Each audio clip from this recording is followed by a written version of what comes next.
weekend. It is time for the Cummins Real Estate Group show with local realtor rock star Michele Cummins and myself, Curtis Pope. Good morning, Michele. Good morning, Curtis. How are you? I'm doing good. It's a long weekend, and it's the turkey weekend. Gobble, gobble. It's all about the turkey. You know, I have for my sister the best pumpkin soup recipe ever. It is so delicious. Really? Yes. Oh my gosh. I should send it to you so you and Kelly can try it. Yeah, I should give that a go. I mean, you're so lucky being that you're married to a Canadian, yet you're an American, because that gives you 2 Thanksgivings every year. I love it. More turkey and stuffing and potatoes, Armenian rice pilaf, and this pumpkin soup. Wow, I tell you. See, we do turkey soup. I haven't ever made pumpkin soup. Ooh, I don't know if I've tried turkey soup. Oh yeah, it's a long process, because you have to then make your stock from what's left of your turkey, if there's anything left of your turkey. And is that like after Thanksgiving Yes. meal, like the week following? Yes. I think I'm lazy because all I do is like turkey sandwiches. Well, those are a big hit in our house too. I mean, I buy an extra large turkey, like more than we need, just so that my wife and my kids can get an extra 2 or 3 days of eating nothing but turkey.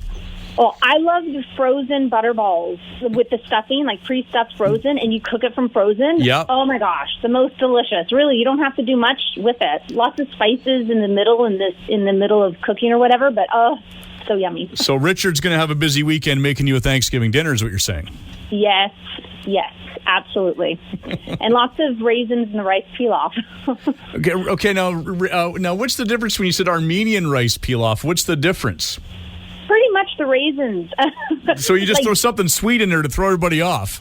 Yeah, exactly. Richard can't stand cooked raisins, though. He's like the texture, and he can't stand it. The first time before we were even, he was at my family's for our American Thanksgiving, because this was in Montana, and he's like, there's raisins in this. And he took every single raisin out, and I'm like, how dare you? That's the traditional Armenian rice pilaf. What are you doing? Almost ended the relationship right there. Before it even began. But you were able to stick it out despite his lack of decor with cooked raisins. Yes. His personality won through the raisins. Well, this Thanksgiving weekend, I know a lot of people are going to be, digging right into it and spending some time with family and having those wonderful meals. But I'm sure there's other things going on this month we should probably chat about too. Well, do you actually celebrate and have your dinner tonight or Sunday night or actual Monday, the actual holiday? It varies. This year we're actually going to have to do it tonight, because Cody's got a hockey game at dinner time tomorrow, and he's got a game in Burnaby at like 8 o'clock on Monday. So we're having to do it tonight. You're forced to it. Yeah. Oh, there's something also called hockey pucks, which is a dessert. Okay, I have to make those for you someday and give them to you. I call them hockey pucks, but it's a secret recipe. Oh, okay. I like that. Yeah. So this October month is the perfect month for all the fall events, and the pumpkin patches and the corn mazes and the craft fairs, and there's the Vancouver Fall Home Show. This is October 14th to the 17th, and it's actually the 39th year. So there's going to be so much there. So if anybody can make it out, it's always fun. I love the big shows that they have. But Vancouver Fall Home Show, and our first segment, we're going to talk about real estate news, of course. So Canada and the United States, did you know, has the highest inflation in the G7s? Did you know that, Curtis? Well, I've been looking at the price of gas lately and thinking, I think I can understand that. Yes, it's true. Oh, my goodness. And I actually pulled into the Chevron in Mission a few days ago, and I literally, as I was leaving across the street, the red light, it was something really good. I pulled in, and it had already changed by the time I was across the street and I pulled in, and it went up so drastically. I was like, what? Yeah, and it's not like you drive a little hybrid, that gets all kinds of great gas mileage or anything. I know. I'm constantly putting gas in my truck and my Daytona when I'm driving that. At least they've got the differential where it changes it. If you drive, slower and even, it has that, so it changes. It's not always. But it literally is, though. It's a big, heavy car, and, it is what it is. But I love my truck, and I wouldn't trade it in for the world. And that's just the cost of gas. Well, you do realize they are making those electric trucks that are coming out soon. I know. I'm so excited. Actually, yeah, I've been keeping an eye on it. Their concepts were a little funny there for a while, and I don't know what the end result looks like, but we'll see. Well, I've seen the Ford and the Chevy one. I haven't seen what Dodge has come up with yet. Neither have I. I have to wait for that. And I know you drive a Dodge, so I don't know. I can't really tell you what to expect. Well, I'm not stuck to only Dodge. However, I do tend to own a lot of Dodges, actually. Mopars, and yeah, you're right. My Firebird. No, I've got a couple other ones too. I'm not stuck in the routine, but if I like Subarus too. Like to go up to the mountain and hit the slopes. Like Subarus are like literally so good in cold, icy, and snow weather. Just love them. Okay, well, very cool. So, let's talk real estate. Let's talk real estate. Now we've talked about cars and turkeys and everything else. Canada and the United States. So we're all seeing elevation in inflation, especially for the G7 countries. The U.S. has seen actually the highest 5.1% annual growth for its CPI in August, the highest of any of the advanced economies. Canada followed the U.S. with 4.1% growth over the same period, the second highest. Despite the news bias towards elevated inflation, this isn't a global story. Some advanced economies in the group are even fighting off deflation. And there was an interesting article about inflation. What is it? Does it stay? Is it real? All that good stuff. But it's interesting to know what's been happening. And an article came out from Better Dwelling. I'm actually going to pretty much quote right here because it's such an interesting, literally it just came out yesterday. Canadian real estate prices increased so fast that they eliminated the benefit of our low interest rates. So Canadians were given a boost to affordability when rates were cut at the start of the pandemic. The Bank of Canada's Housing Affordability Index fell to the most affordable level in over a decade. By cutting interest costs, households can finance debt more cheaply, improving affordability. It also happens to increase demand, though, pushing home prices higher. If left for too long, the benefits of low interest rates are outweighed by higher prices. Canadian real estate is now way past that point. Housing Affordability Index, so the Housing Affordability Index in the Bank of Canada's official affordability measure. It looks at the share of disposable income required to service the cost of housing. As the index rises, people need to spend more of their income to service a mortgage. This means affordability is on the decline. When the index falls, it means people are spending less on their housing costs. This means affordability is improving. Really complicated stuff, So Canadian housing affordability is the worst it's been in over a decade. Households need to spend the largest share of income to carry a mortgage in well over a decade. So the share reached 36.3% of income in Q2 of 2021. That's up from 34.7% in the previous quarter. In other words, over a third of income is now needed to service a typical mortgage across the country, not just in Toronto or Vancouver, but the national level. When the pandemic first started, rates were slashed, greatly improving affordability. The index fell to 30%, over 6 points lower than it stands today. Things are deteriorating so fast, the index jumped by nearly 2 points in just the most recent quarter. Canada went from having the most affordable real estate in over a decade to the least in the span of literally 12 months.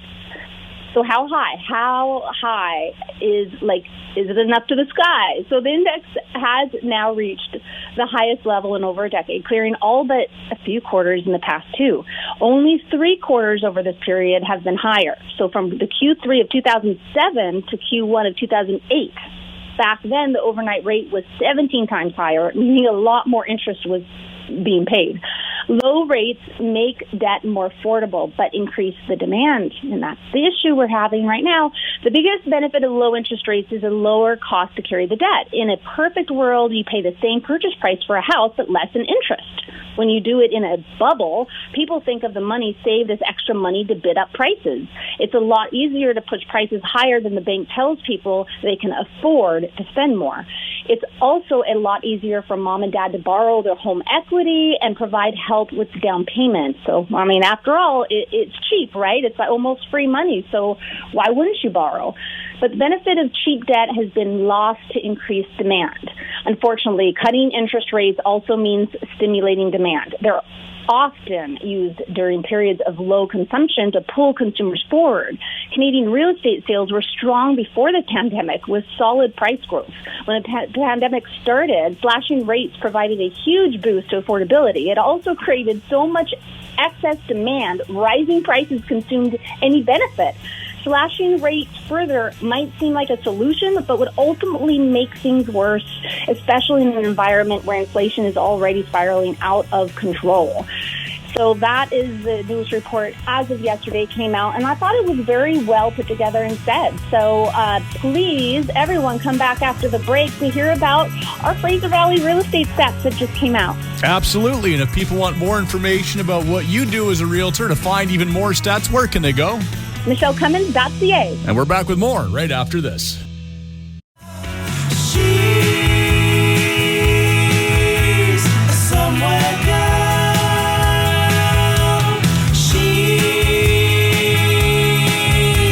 a somewhere girl.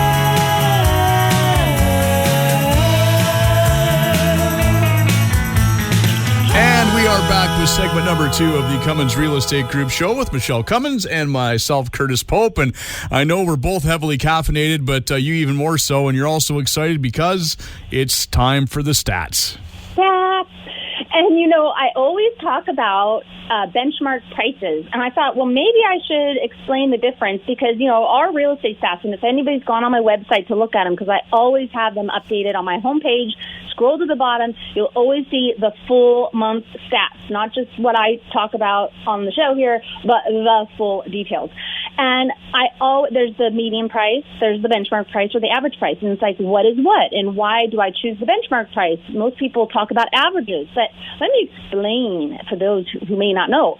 So the average home price, the average of all house prices within a category. So, for example, the total of all condo sale prices divided by the number of condos sold. So that's the average.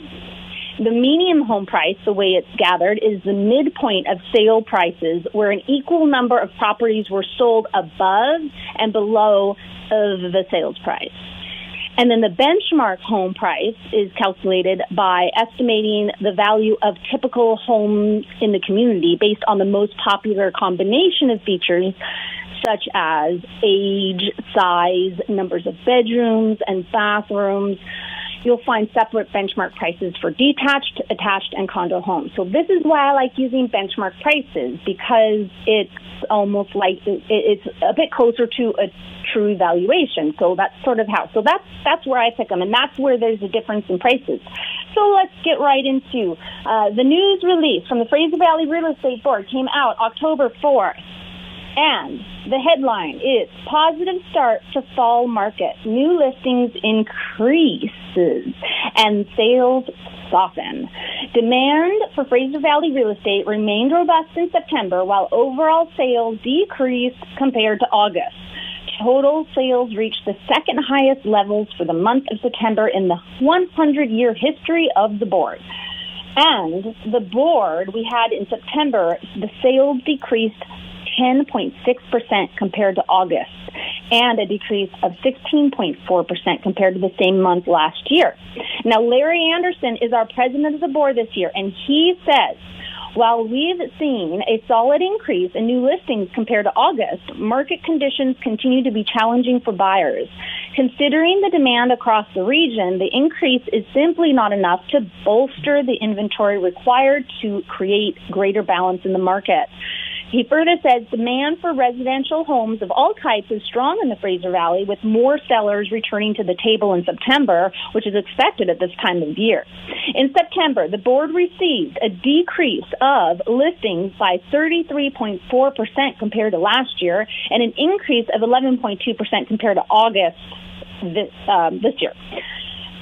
Across Fraser Valley in September, the average number of days it took to sell a single-family detached home was 26 days, and in a townhome was 19 days. Condos took on average 26 days to sell.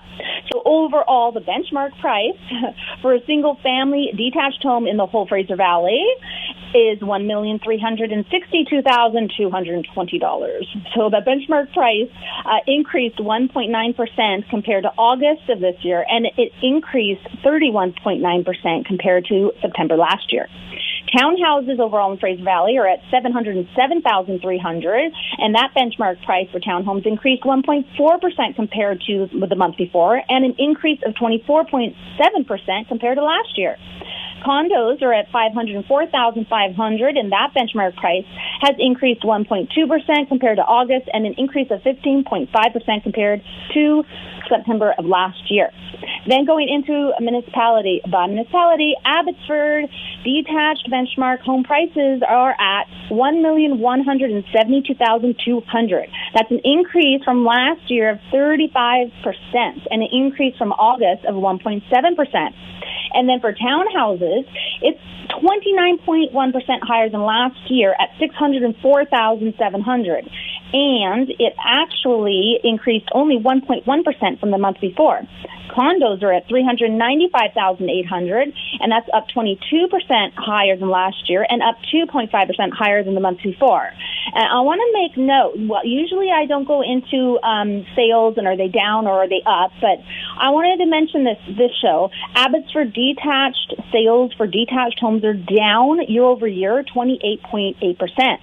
And month over month, down 11.6%.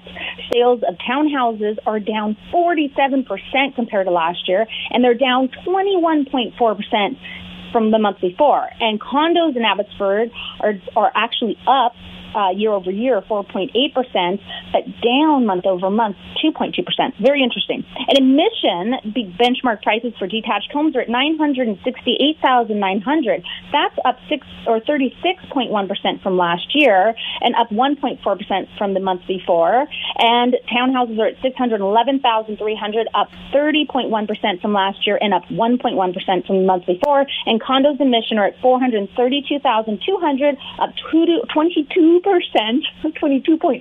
actually to be exact from last year, and 0.3% from the month before. Condos actually in Mission are for sales are down the most over all the municipalities. Sales are down 80% from last year, and month over month down 66.7%. But I have to say, probably out of all the municipalities, we have the least amount of condos that could be for sale, besides like Delta, right? So that's very interesting news. And for detached sales, down in Mission year over year by 31.8%. Sales down month over month for detached 3.3%. And for townhouses, it's 33.3% down in sales from last year and 25% down from the month before. And then for White Rock, so benchmark prices for detached homes are at $1,736,800. That's up 22.7% from last year and up 1.3% from the month before. There's been no change in sales of detached. They're pretty much the same in White Rock, but they're only down or up, 0.8% from the month before. Not much change there. Townhouses sales are actually down year over year, 16.7%, and down 9.7% month over month. The prices for townhouses in White Rock are at $841,900, up 24.6% from last year and up 2.3% from the month before. And condos are at $578,000, up 18.6% from last year and up just 0.5% from the month before. Sales month to month are down 5.1%, and condo sales for the last year are down 6.9%. So Langley detached homes are at $1,422,500. That's up 31.9% from last year and up 2.9% from the month before. And townhouses are at $729,000. That's up 26.4% from last year and up just 0.8% from the month before. And $476,000 is where condos are at in Langley. That's up 17.8% from last year and up 0.5% from the month before. And Delta benchmark prices $1,228,900. That's pretty good. Up 29.8% from last year and up 1.7% from last year. Sales for detached prices are down 44.8% from last year and down even more month to month, 46.7%. And that's the lowest as far as sales coming down is Delta, year over year and month over month. So their townhouse prices are at $689,000. That's up 22% from last year and up 1.3% from the month before. And then condos are at $405,700, up 3% only from last year and up 1% from the month before. And Surrey, we don't want to forget about Surrey. $1,474,500 is the benchmark price for all Surrey, and that's up 30.7% from last year and up 1.6% month over month. And townhouses are at $727,000. That's up 23% from last year and up 1.7% from last month. And condos are at $455,000. That's 13.2% higher than last year and 0.8% from the month before. And you know what? I might as well just go right into my listings because I got some great deals happening here, and I've got this 10-acre property in Mission, Dooney DeRoche area. This property is only 5 properties away from the Cascade Falls, some of the best falls. It's so beautiful. You can just walk. It's so peaceful out there, and it's on for only $1,575,000. It's a 4-bedroom, 3-bathroom. Comes with a trailer on a trailer pad. This place is awesome. You can ATV.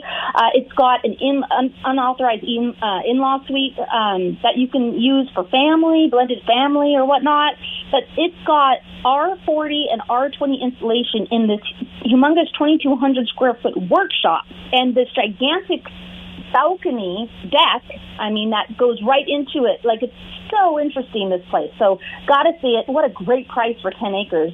And honestly, you could probably subdivide that property. The next door neighbor did and was successful, so that could be possible as well. And then I have this gorgeous, only 1-year-old house. It's a rancher, artisan style, gorgeous, fully covered, huge deck, vaulted, private as private can be, this property is, and it's adjacent to Bear Mountain Park. You can mountain bike and just trail and ride and just walk, and it's beautiful, gorgeous, 5 acres, and this is definitely subdividable, and it's 2,150 square feet, and it's got a gigantic workshop on it as well that's roughed in for a bathroom. And this place it's got a deep well as well. No pun intended. No. And that's a great place, and that's on for $2,250,000. Love to show that property. Oh, private. So hard to find acreage that's really truly private from every corner you stand on. And then we have an open house today. I know it's funny. There's still open houses out there. Yes, open house. Come safe. Wear your mask. We've got hand sanitizer. We only allow so many people through at a time. But this place where we have an open house today is on a 6,000 lot. It's probably the least expensive property right now in Mission. It's only $775,000, and it's a 3-bedroom, 1-bathroom. Comes with a single detached garage with power for an electric vehicle. And then it's got this really cool building in the back that is really pretty, and a full patio wraparound. You could have a barbecue, and then it's got an upper area with a shed and a deck, and it's a really nice property. It's cute as a button. It's a small house, but cute as a button. So that one, come out from 2 to 4 today to see that one. And I have a quote of the week. It's a Thanksgiving quote since it's Thanksgiving weekend. Forever on Thanksgiving, the heart will find the pathway home. And that's by American poet and humorist Wilbur D Nesbitt. All right. Very cool. I like that one. All right. Well, if people want more information about what you do as a realtor, or maybe they want to go through some of those stats that you were just going through, where can they go? MichelleCummins.ca. And join us again next week when we will talk real estate in order to unlock your real estate potential on a show where real estate is maximized. Thanks for listening.